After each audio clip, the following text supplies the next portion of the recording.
We're going to talk about a serious topic today, humor. I'm going to give you 5 tips on how to infuse humor into your content. Some of them actually might make sense.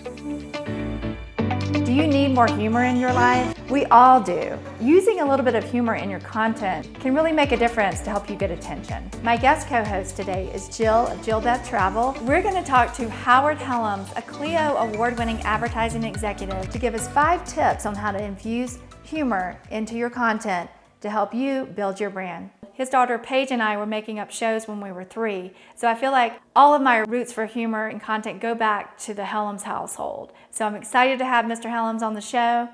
And Mr. Hellams, we're going to beam you in now. I'm excited. Tell us a little bit about yourself and how you got into advertising. Got into advertising by mistake, as I think most people do. I was doing a job and the company imploded, so I, decided to open an ad agency until I could find an honest job, but I never did.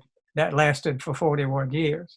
And I had an agency called Harper, Hellams, and Page, and most people think those were my business partners. They were actually my children, and I stole their names when they were toddlers, so we would sound big and impressive instead of a one-man band operating out of the living room. And the kids loved that. They thought that was great because they were the only kids in the first grade who had their own business card. The clients seemed to like it too once they figured out what was going on. But that's kind of the genesis of how we got started. And I've always thought Harper, Hellams, and Page sounds like a New York law firm or a New York ad agency, so that was good. It's a really good thing we didn't give the kids traditional Southern names like Wanda, Jean, and Bubba. That would not have worked very well. So really you had Harper, Hellams, and Page, and it was just you as the firm, so you had a bigger name. That was it, yeah. And I always heard through the years that you used humor in your advertising and it was very effective. Yeah. Do you want to talk about one of the ads just real quick? Yeah, I've got one for a bank called Security Federal, sweet little blue-haired lady, and she says, "My banker never told me about a tax-deferred annuity. I'm thinking seriously about socking him in the nose." You don't need to say too much more after that except what's required. Another one is for Pioneer logging machinery of all things. It's got to be the most boring thing in the world. These big old green machines that go in and take down trees. Beautiful forest. And it says it's easy to find our success stories. The woods are full of them. Down at the bottom is just a tagline that says, helping you manage the forest instead of destroying the forest. So it's that kind of really quick read. Growing up, I remember we used to laugh a lot when we saw your ads. I think when people are using content now, it's not so easy to infuse humor. There's a fine line between trying to be funny and not being taken serious. It's really not all that hard. Humor is a great way to make friends. And that's what you want. You don't want just customers. You want friends because they will come back to you time and time again. And we've learned over the years that that's a great way to do it. Humor makes that process easy. It's the easiest way in the world to make friends, is to be the class clown.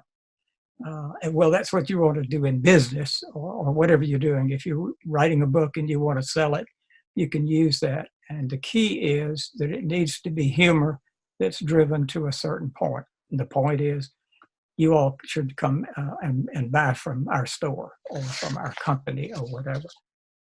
And the studies have found that that's true. If people like your advertising, they will like you and they will like your products.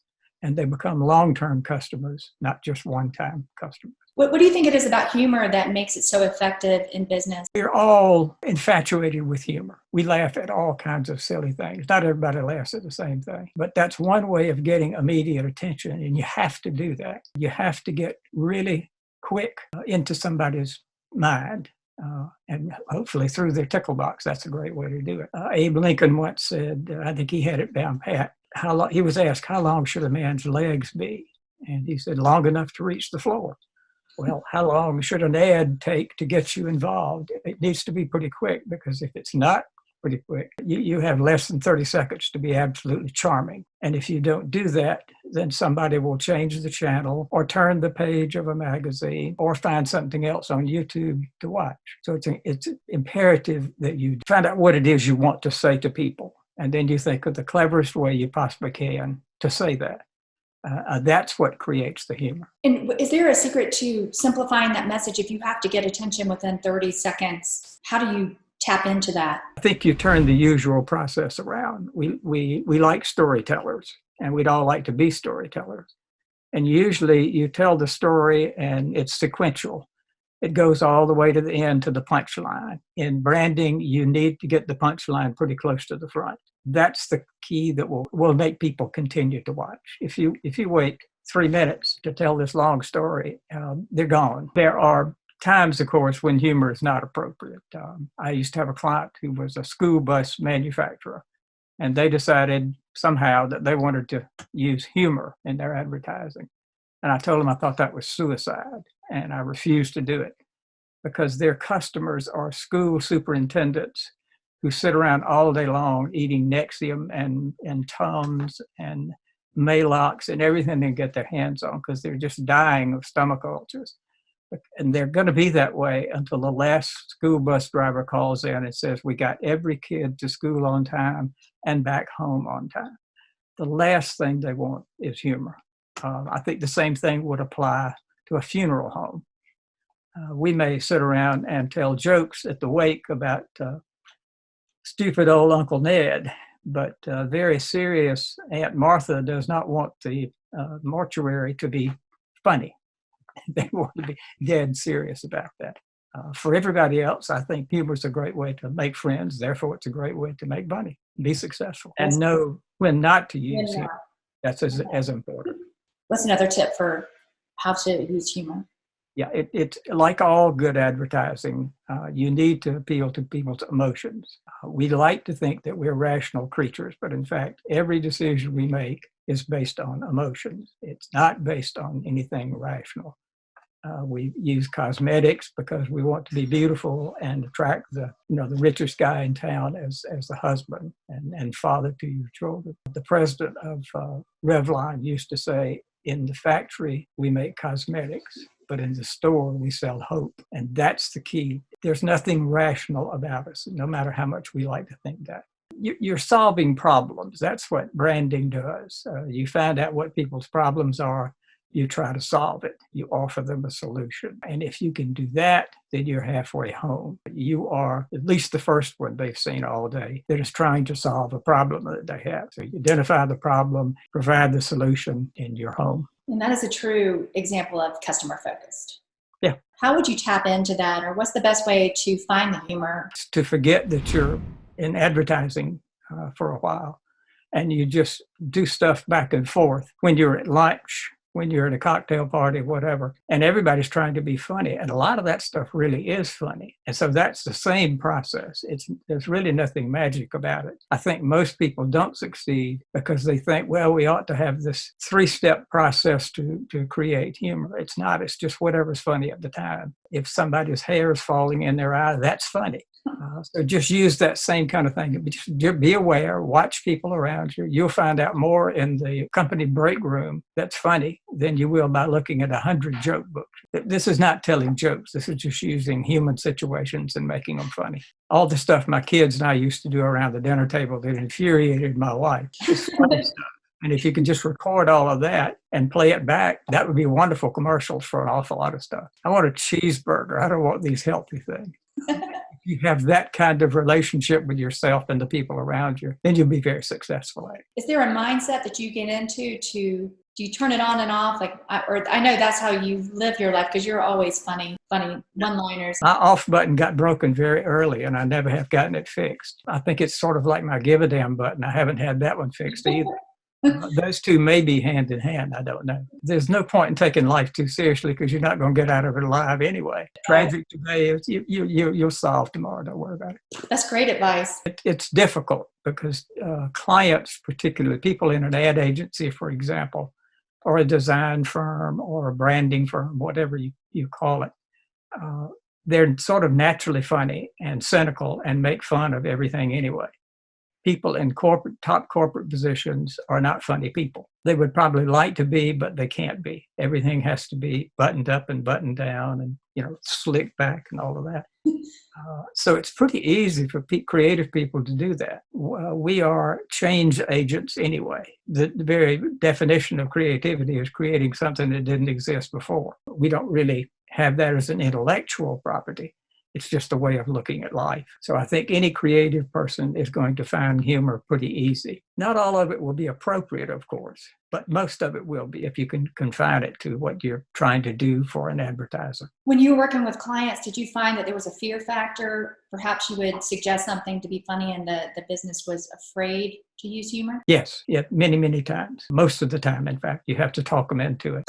And you do that really by asking people within their own company. Don't go ask other senior vice presidents. Go ask the guy in the mailroom, and he will say, that's the funniest thing I've ever seen. And then all of a sudden, it becomes acceptable because somebody else has accepted it. They're not the ones who have to make that decision. That's a great thing to know, except for if we're running our businesses and we're all working home alone and have no one to run it by. Do you have advice to how to step into humor, or just advice for the person that's by themselves and doesn't have anyone to bounce it on? Just take a chance. I didn't have people to bounce it off of most of the time, and it was fine. Sometimes you won't win, but I never lost a client for the right reason. The right reason would be what we didn't work. It was usually because they got bought by some conglomerate and they didn't need an ad agency anymore because they already had 2 or 3. Or somebody changed jobs and they wanted to bring their own ad agency with them, which happens, and that's understandable. As long as you are comfortable yourself, if you look at it and say, what would my mom think about this? What would Aunt Bertha think about this? Maybe not Aunt Bertha because she's probably too old. But what would my mom think about this? Would she buy this based on it? Yeah, she probably would laugh. If your mom has no sense of humor, find somebody else to think about. You really are inspiring. I mean, after all those years, and your clients stuck with you the whole time. Yeah, didn't lose many. Again, some of them were bought by other people or had to go out of business or something like that. Because again, we were friends, not just client and agency or anything like that. And if we were wrong about something, we would admit it and then go back and try to fix it. The client's usually laughing before you ever get to showing them what you're talking about. If not, you may not be in a good place. Did you ever get to a point where you had a concern that you might be not taken seriously enough because you were being too funny or silly? I never had a problem with that. I always was guilty of being childlike, but not childish. And there's a big difference in that. I don't think I had any problem with that because I didn't overspend their budgets. I didn't cause them any concern, except maybe one of the competitors. I once had a banker. So you've put me in a really bad position with the other bank presidents. Why? Because they come up to me at the country club and they tell me how much they hate our advertising. And I said, that's wonderful. I'm going to start charging you more. Because if they're concerned about it, your competitors are concerned about it, it must be doing something to hurt them. Usually that's the end of the discussion. Well, that's a good point because advertising really is just attention. And you're getting people's attention with humor. Yeah. And you got the attention of the competitors. I've been that way forever. I was the youngest and smallest kid in the neighborhood. So in order to be accepted by the big kids, you have to do everything they do. And in many cases, you have to do it before they do. Okay, Howard, you jump off the bridge into the creek. And if you don't get killed, we'll jump off the bridge into the creek. It didn't take long to figure out, if you keep these guys laughing, you don't get beat up quite as much. And I've never really outgrown that. One of the ladies in the neighborhood who has 4 little boys asked the other day, she said, at what age do they outgrow silliness? And I said, I don't know, but I do know that age 78 is not it because I'm still a little kid at heart. Oh my gosh. The last time I saw her, she was holding her head and reaching for the aspirin to give, for her headache. I'm going to have to put up with this forever.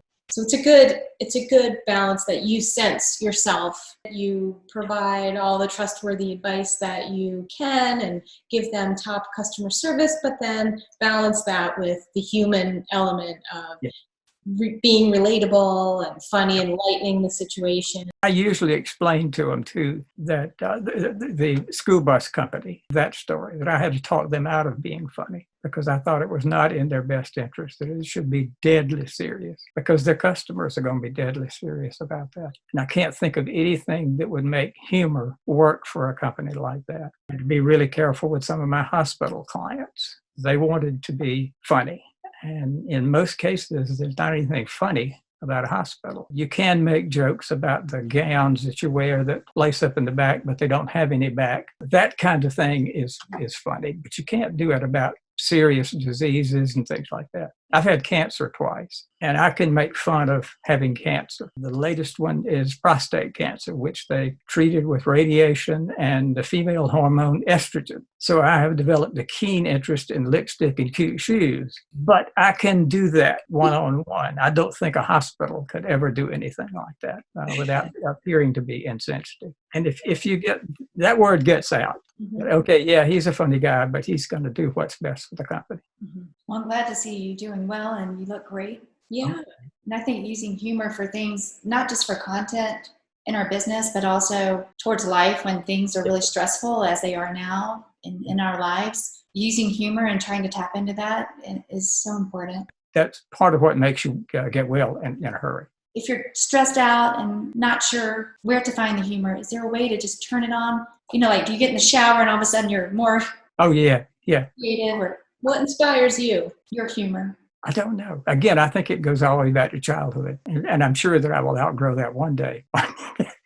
Maybe. I think so.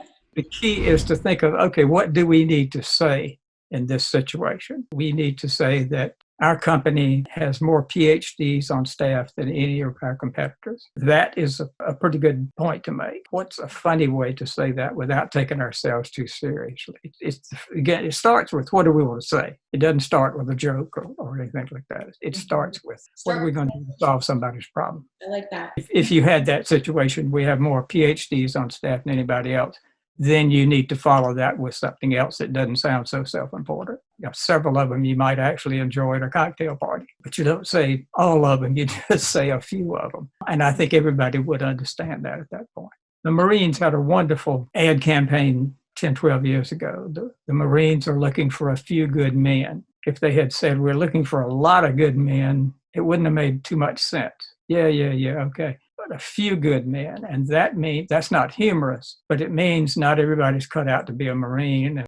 So we just need a few, and that's they turned that around. We need a lot of guys. No, but we need to position them as people who are different. They're cut above everybody else. So let's say a few. That's the same kind of thought process that I think you would use with trying to get humor into a situation. I love your advice. I want to infuse more humor in my business, and there are a lot of funny parts to travel. Sure. Yeah. So, but I want to be sensitive as well and not cross the line, and make sure that I'm also instilling, like I said before, instilling trust and secure feelings about what I can provide as a service. You're inspiring me to trust myself and trust my gut when it comes to what's funny and what's not, and what to say and what not to say. Yep, you're not going to make fun of the coronavirus being a problem, but you can make fun of your luggage being sent to Colorado instead of Italy. That sort of thing. People will put up with that kind of humor. They won't put up with really bad problems that they might encounter. Because a lot of people are not real comfortable with travel anyway. Right. They don't like getting up into this big old tubular steel thing that is the result of a low bid. I mean, that's not really very comforting. That's why they give you alcohol on a plane. You feel a lot better about it after 2 drinks. I think what this is also making me think about is that humor brings people together. So if you're nervous about traveling and I make a joke about standing in line to board and how people rush to board when we're all going to the same place. Right, at the same time. Brings people together and puts us all in the same playing field, and makes us all understand that we're all laughing on the inside. Bring their stress level down. Exactly. Your confidence in you goes up. So I think that would be wonderful to use. We like to think we're rational creatures, but we're not. We did talk about that. Well, Mr. Hellams, thank you so much for these wonderful tips. Tell us a little bit about the book you're writing. It's called Lost in Italy, and it's the adventures and primarily the misadventures that my wife and I have enjoyed over the past 20 years. We were in France one day. We went over to Italy just so we could go back home and brag that we'd been to France and Italy. And it turned out to be the most wonderful trip in the world. We spent a whole day over there. We didn't speak any Italian, but we still communicated with the people at the restaurant and the bar. And a bar in Italy is not just a place where you go to get sloshed. It's the place where they serve lunch and they serve coffee and all of that. And you can get a drink, but that's not the primary purpose there. In fact, this is 20 years later, and we still don't speak any Italian beyond what I call menu Italian. We can order off of an Italian menu and pretty much know that we're getting chicken instead of spleen or cow stomach or something like that. Those are important words to know. Somebody strikes up a conversation with us, we're dead in the water unless we can do something with our hands, you know. I've got 4 chapters written, and I've got 34 more in some degree of being finished. It's basically good things and bad things, funny things that happen. My title of the book, I don't know what the final title would be, is Lost in Italy, because it not only talks about losing yourself to Italy and losing your soul to Italy, but physically getting lost, which I'm really good at. But every time we have gotten lost, we have found something better than what we were looking for in the first place. I remember getting lost in a little town called Barberino, and that turned out to be a good thing because you all are old enough to remember Vinnie Barberino, Welcome Back, Cotter. So we had somebody take our picture at the sign at the beginning of the entrance to the town with Barberino. Well, the kids thought that was wonderful because they were at the right age to have known that. And Barberino turned out to be a wonderful little town with great little restaurant that had no name as far as we could tell. It just said Trattoria and it flashed on and off. So we went in and had a wonderful meal. You should go to this hotel and you should eat at this restaurant. It's the story of how we ate at a certain place and it turned out to be wonderful. And if you go, we hope you have as great a time as we did. It's that kind of stories. People we've met who are now on our Christmas card list. And in fact, we just got one yesterday. Italy is not famous for its postal efficiency. It's not famous for any kind of efficiency, as I'm sure you will know, having sent people there. And the guy mailed it on December 5th, and we just got it yesterday. So it's that kind of story, weaving all of that in there. And yet we're really good friends with the people. Well, I can't wait to read your book. You need to get I can't even. I'm looking forward to it. I've already written an obituary that said at the time of his death, Howard was writing a book on Italy that he started shortly after the Revolutionary War. Because most people say, when's your book coming out? Well, I have no idea when it's coming out. It's so much fun to do.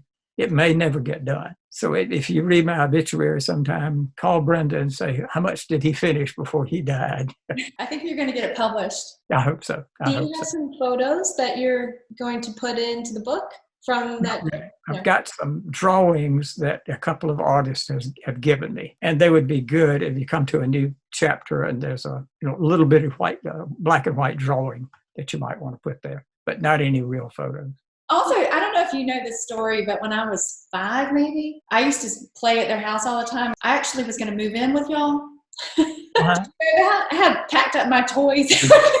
Oh, sure. Yeah, I do remember that. And I was waiting for y'all to come pick me up, and you never showed up. Well, then my mother said, well, Paige has to take naps.